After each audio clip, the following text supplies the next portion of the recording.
In the summer of 2025, a team of Turkish archaeologists was digging through the earth at a site in northwestern Turkey. They were looking for something specific. They found it buried beneath 3,000 years of silence. Thousands of small stones, smoothed by hand, shaped to perfection, designed to kill, concentrated in a single area no larger than a room, just outside the walls of a palace that collapsed around 1200 BC.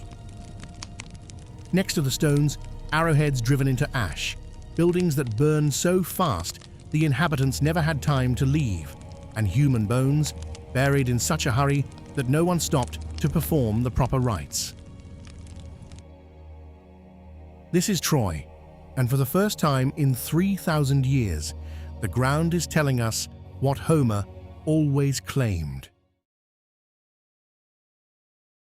For most of recorded history, the story of Troy was considered exactly that, a story. Homer's Iliad, composed sometime around 800 BC, describes a war that supposedly ended 4 centuries before he was born. A war sparked by a single act. A Trojan prince named Paris, who sailed to Sparta, was welcomed as a guest and then sailed home with his host's wife. Her name was Helen.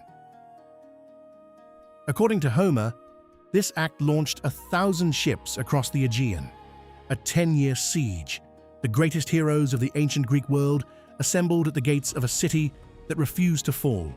Achilles, Hector, Odysseus, Agamemnon. And eventually, a wooden horse.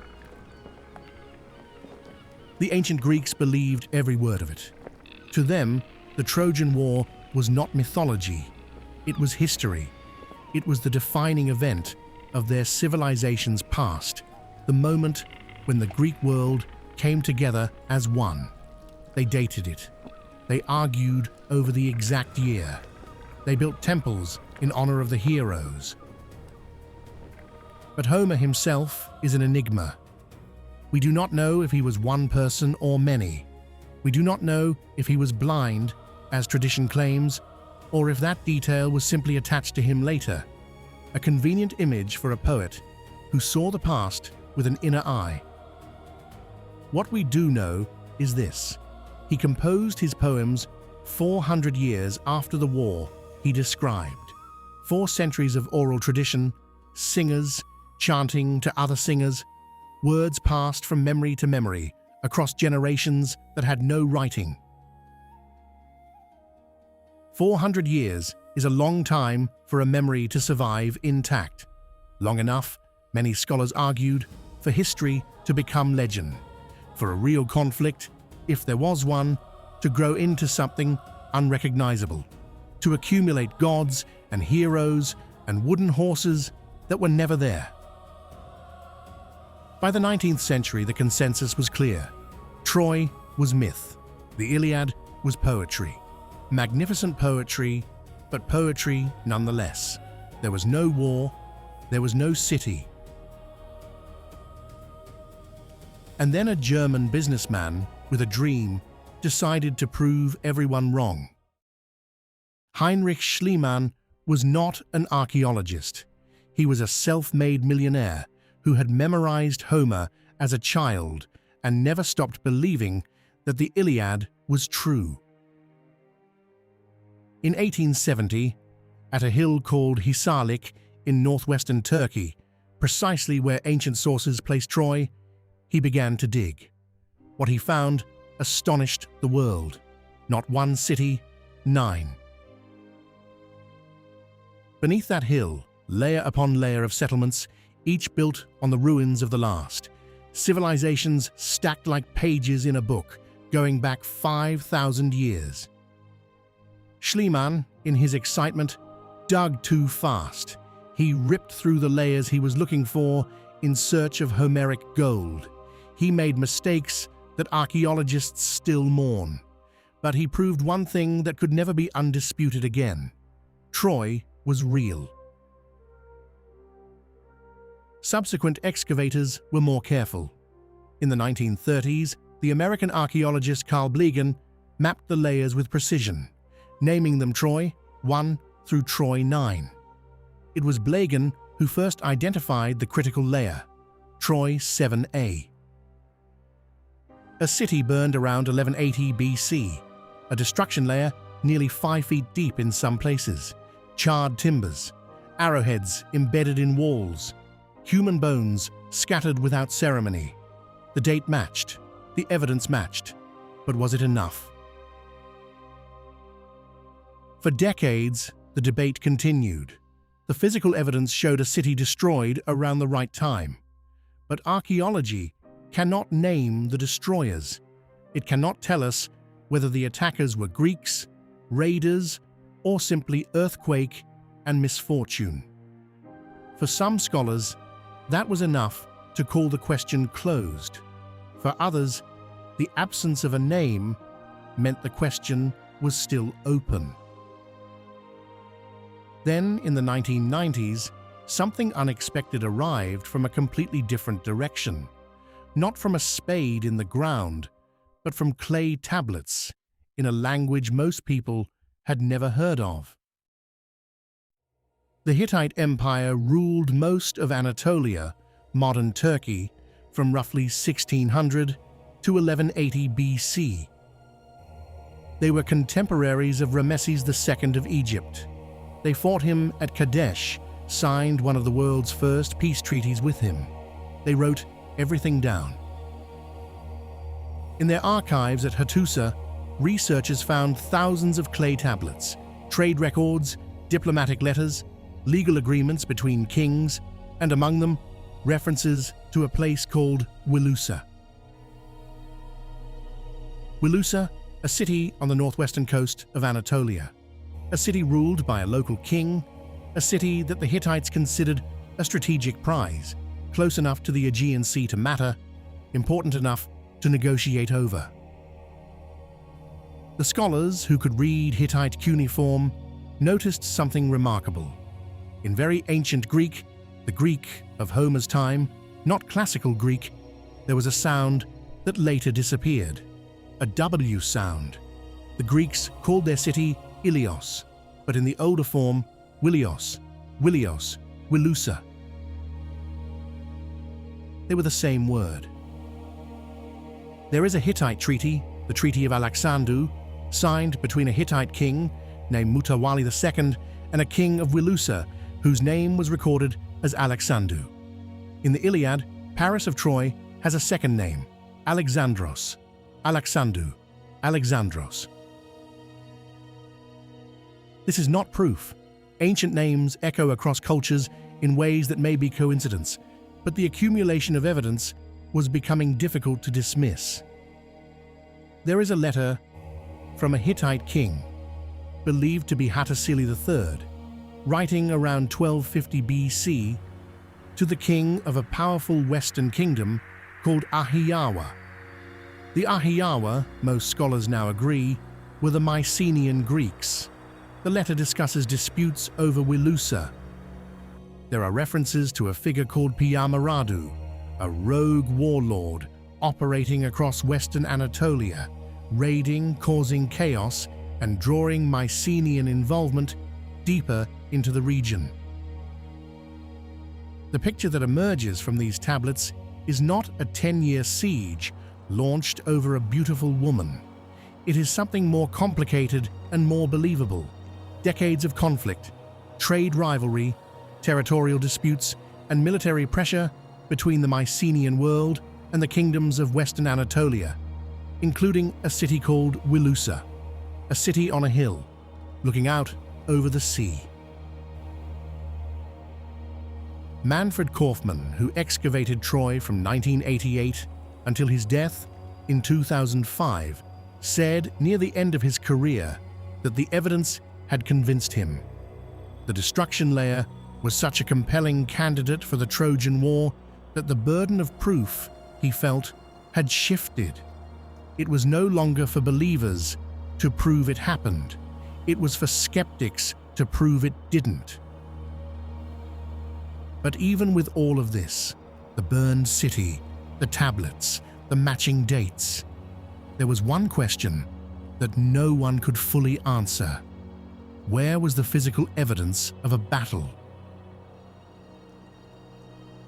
That question changed in the summer of 2025.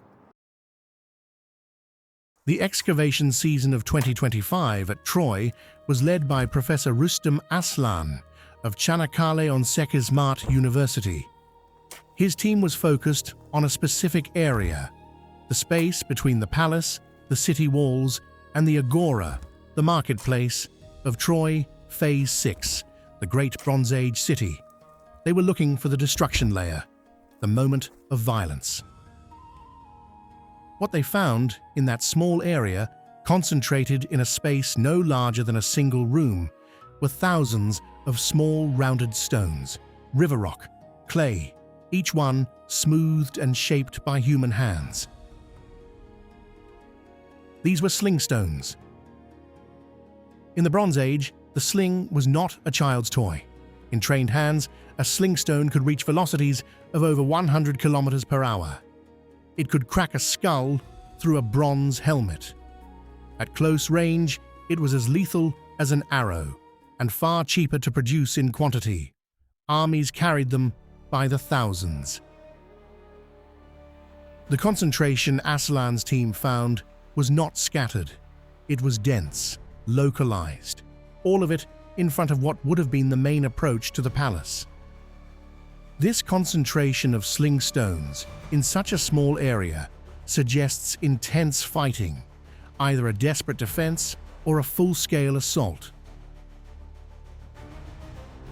Along with the sling stones, arrowheads, the kind fired from composite bows at range before the hand-to-hand fighting began, charred structures, the wood burned hot and fast, and human remains, buried without ceremony, without the careful ritual that Bronze Age societies reserved for the dead, buried quickly, as if whoever buried them had no time, or no one left who cared enough to do it properly. The destruction layer dates to approximately 1200 BC. The ancient Greeks placed the fall of Troy at 1184 BC. These are not the same number, but they are the same generation, the same decade, the same moment, the precise moment when the Bronze Age world across the entire Mediterranean was tearing itself apart. Because Troy did not fall alone. Around 1200 BC, something happened. We still do not fully understand what. In the space of a few decades, almost every major civilization in the eastern Mediterranean collapsed.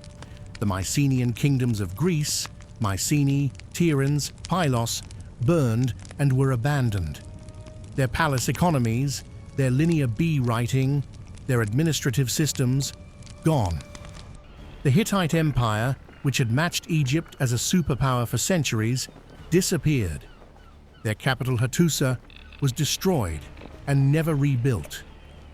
The great trading city of Ugarit on the Syrian coast sent a desperate letter to the king of Cyprus. The enemy's ships had come. They had set fire to the cities. The country was devastated. The letter was never sent. It was found in the ruins. Historians call this the Bronze Age collapse. The identity of the main actors, the people Egyptian records call the Sea Peoples, remains partially unknown. Climate change, drought, internal rebellion, systems collapse, invasion, probably all of it feeding on itself in a spiral that no civilization had the resources to stop. Troy, Wilusa, fell in this same moment. Not before it, not after it, during it. What the 2025 excavations suggest is not a simple story. Not a king crossing the sea to retrieve his brother's wife. Not 10 years of honorable combat between heroes. What the stones suggest is something that would have felt more familiar to us. A city caught in the collapse of a world. Trade routes failing. Alliances shifting. Armies of displaced people moving across the Mediterranean, looking for somewhere new to settle, and someone, we do not know who, arriving at the walls of Troy with slings and arrows and fire. Homer was writing 400 years after those fires went out. By his time, the Bronze Age was gone. Linear B writing was forgotten. The palaces were ruins.